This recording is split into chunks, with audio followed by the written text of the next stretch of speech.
politique après les élections législatives ñu ngi wax wàllum élection HCCT tey ñi nga xam ne moo nekk la coalition Yewwi Askan Wi wàllu ñoom defoon nañ sànq seen conférence de presse di rek wax ne yii les élections ñoom duñu ci dem mu mel ni comme la coalition Yewwi Askan Wi wàllu ñoom dañoo décider boycotter yii les élections mu mel ni comme ñoom ñu ngi suivre seen ay logique par san.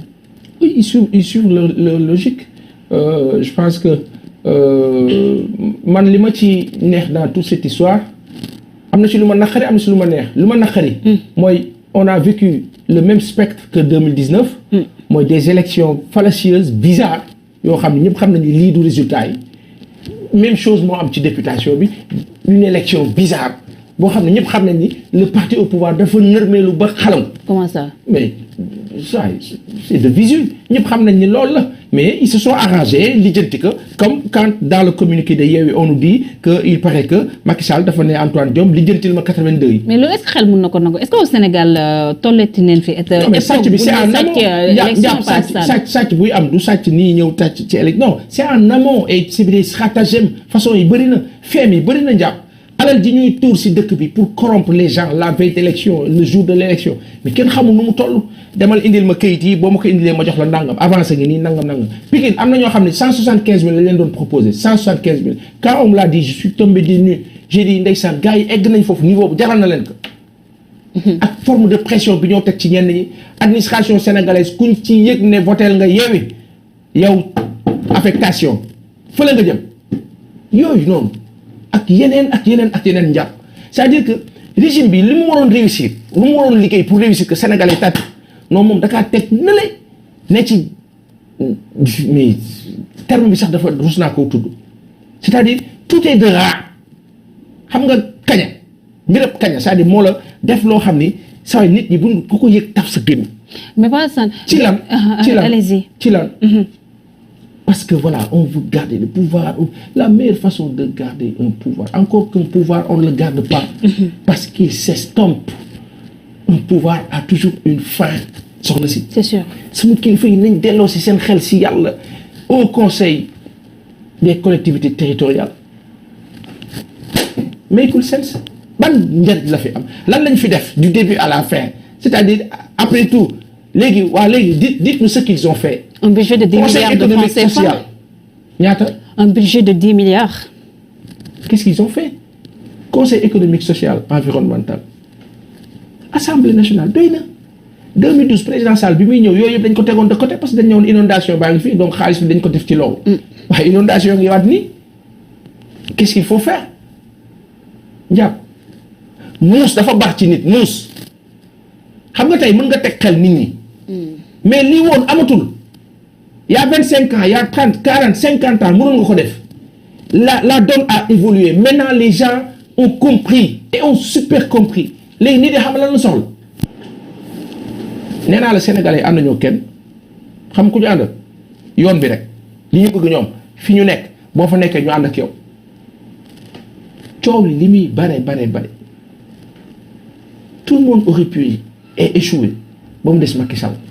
njàpp ce président est passé partout station yëpp daanaka de directeur de société à président de l'Assemblée nationale à ministre de l'hydraulique de l'industrie des mines de l'énergie de c'est-à-dire PM président assemblée ministre de l'intérieur il est passé dans toutes les stations importantes jusqu'au président mais njàpp kooku bu doxalul kuy doxal mais nit bu fekkee da nga am objectif li la tax a jóg li ñu yaakaar ne moo la tax a jóg ak yow li la tax a jóg day am.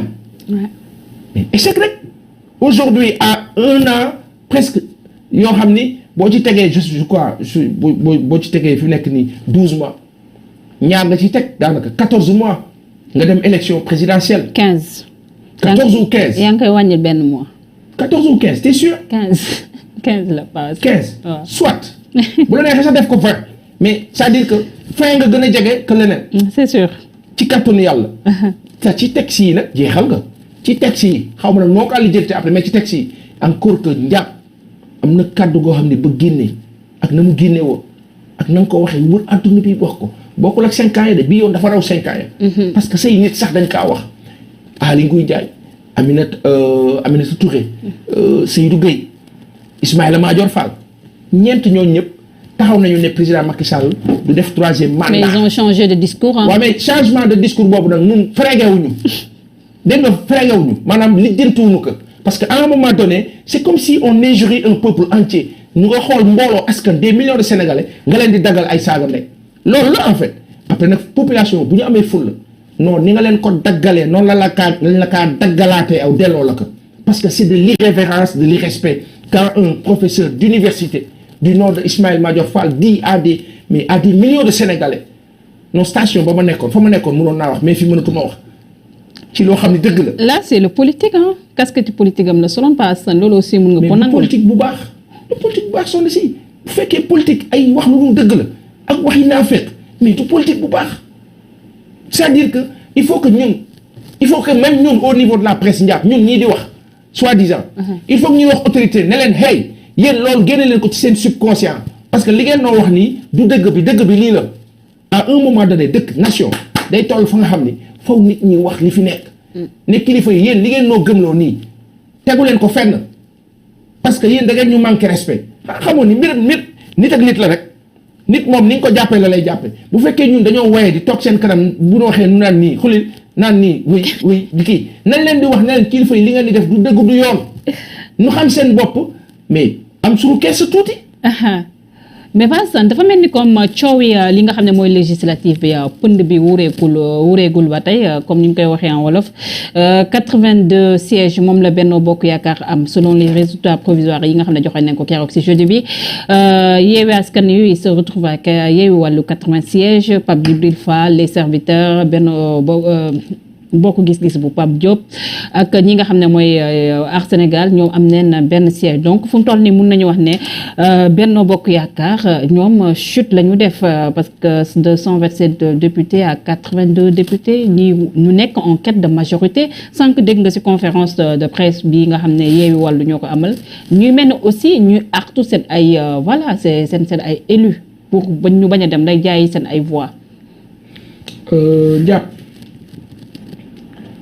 góor moom gore ba dee rek xam nga le vote est secret. Ouais, c'est vrai, c'est vrai. loolu danger la ci opposition bi mais danger la surtout ci président Macky Sall. vu que jamono bi sa waay c'est compliqué mais lu fa waay voté session am na dana leer ni midi daanu xam kan moo voté lii ak ku voté lee day leer ni midi maintenant il y a une réalité. Ouais.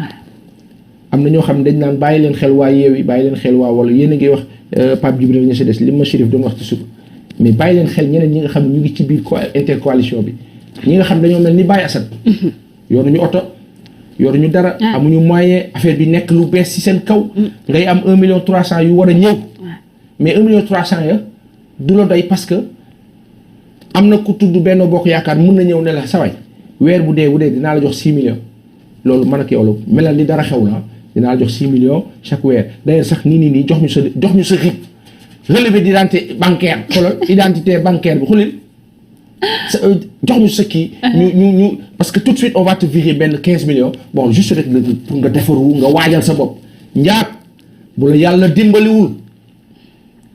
da ngay dem de. dëkk bi fu mu toll nii. ak fi réew mi toll. sa njaboot ñoo la njëkk naan papa yow ñii. politiciens ñoom ñëpp a yem loolu lay wax sax âge bi nga am ni yow boo amul ci politique dootoo ci am dara papa di bu la yàlla dimbaliwul laa la wax. mais foofu nag xam nga lan moo lay dimbali gannaaw yàlla suñu borom. iman mooy alpha ou bêta nga sóor suñu borom nga ne non man du ma wax loolu rek. nga ne non man du ma war. surtout au-delà de leur coalition mais vote du peuple bi. là oui, c'est pas leur. du ma war peuple bi. vote peuple bi mais surtout en âme et conscience la conscience personnelle si yow sa bopp. nga ne su ma ko defee dina am kersa de xaalis bi neex na mais dina am kersa lu jafe la mais pourtant lu mën a nekk la.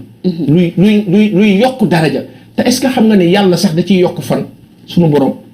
yenn taxawaay yàlla da ciy yokk fan. yàlla nañu ko yàlla defal ñun ñëpp. maanaam benn moment nga suur suñu borom rek rafetal. daal di ne non lii day ñaaw du ma ko def. parce que sawaay ceeb beeg macaroni beeg la ca des li may wax cappa soos baa demee bañ dañ naan dañuy dem kërëb cappa dana capp la lekk xulil neex boobu billaay jaru ko parce que c'est un petit moment de rien du tout après xam nga lan mooy des boo demee ba war a tëdd ci lal yàlla na yéex te rafet nga war a sukkuraat yooyu yëpp di ñëwaat sa xel nga naan pourtant ba may voté loolu ay waaye man bu ma yëgoon du ma def loolu xaalis bi ma joxoon mu ngi nii jeex na maa ngi nii tëdd feebar mënatuma def dara maa ngi nii mënatuma dem fenn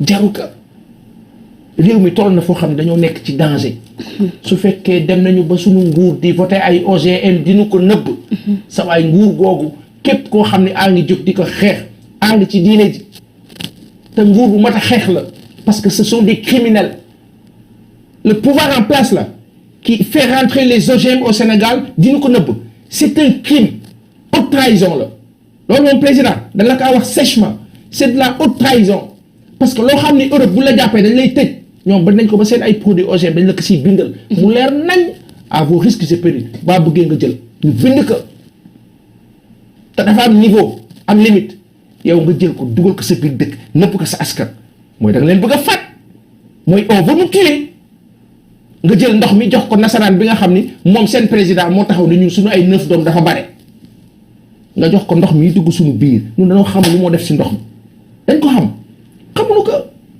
tubaab yi am ay poison yoo xam ne sur 10 ans la sur 5 ans sur 2 ans sur nangam ak nangam nga jël sa ndox maanaam li nga xam ne mooy souveraineté bi gën a fort nga jox ko jël sa téléphone yi bàyyee ko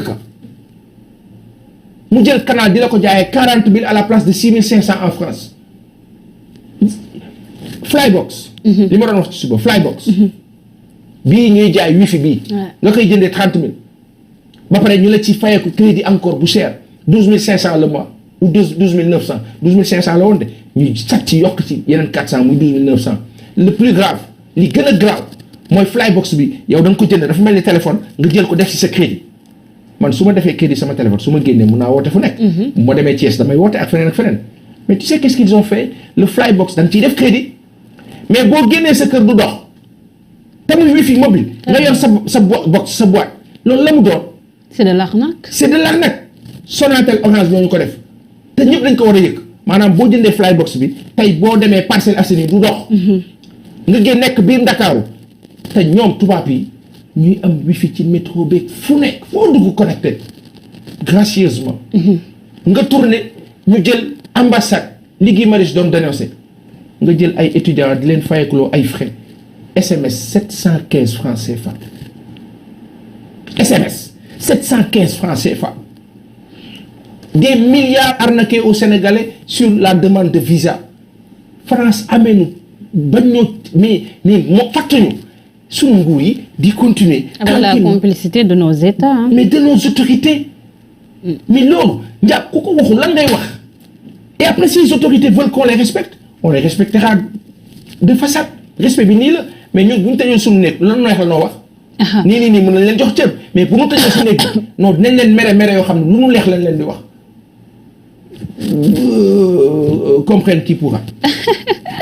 Pas Assane